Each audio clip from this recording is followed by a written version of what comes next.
আসসালামু আলাইকুম, সবাই কেমন আছেন? আলহামদুলিল্লাহ আমি ভালো আছি। স্বর্ণাজ কুকিং থেকে আজকে চলে এসেছি আমাদের দেশীয় মাছ ট্যাংরা মাছের ভুনার রেসিপি নিয়ে।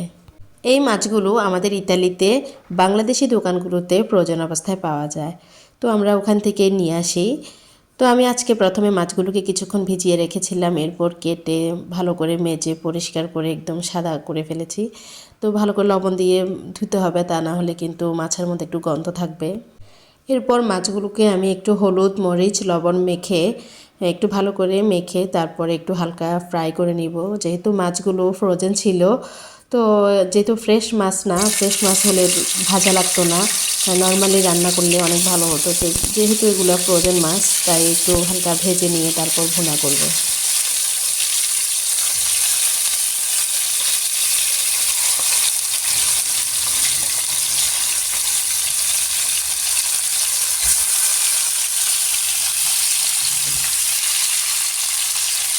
এরপর মাছগুলো যখন এপিঠ ওপিঠ ভালো করে ভাজা হয়ে গেছে, তারপর আমি এগুলোকে একটা অন্য একটি পাত্রে উঠিয়ে রাখলাম।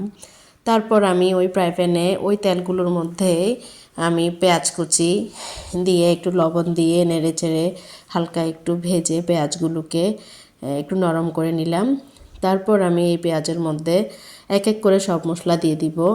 এখানে আমি 1 চামচ হলুদ আর 1 চামচ মরিচ গুঁড়া আর 1 চামচ জিরা ধনিয়ার গুঁড়া আর একটু পানি দিয়ে মশলাটাকে একটু কষিয়ে নিব। সাথে একটু রসুন বাটাও দিয়েছি। রসুন বাটাটা আমি ভুলে গিয়েছিলাম, পরে দিয়েছি। আর আমার বাসায় কিছু ফ্রোজেন করা টমেটো ছিল, আমার ফ্রেশ টমেটো বাসায় ছিল না তখন, তো ফ্রোজেন টমেটোটাই আমি কেটে দিয়েছি। ফ্রোজেন টমেটো শক্ত থাকা অবস্থায় দিয়ে দিলে একদম গলে যাবে। যদি আগে থেকে ফ্রিজ থেকে বের করে রাখা হয় তাহলে কিন্তু সেই টমেটোটা রান্না করতে গেলে ভালো আসবে না, ফোম ফোম হয়ে যাবে। তো এরপর আমি ভালো করে মশলাটাকে একটু কষিয়ে নিলাম। মশলাটা কষানো হয়ে গেলে এর মধ্যে আমি আবার একটু পানি দিলাম, একটু হালকা গরম পানি দিয়ে ওই ঝোলটা গরম হওয়ার পর আমি সবগুলো ট্যাংরা মাছের মধ্যে দিয়ে দিলাম।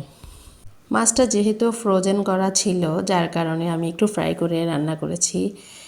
যদি একদম কাঁচা রান্না করতে যেতাম তাহলে কিন্তু ভালো লাগতো না। অনেক দিনের পুরনো দোকানে থাকে মাছগুলো, অনেক সময় ভিতরে গন্ধ হয়ে যায়।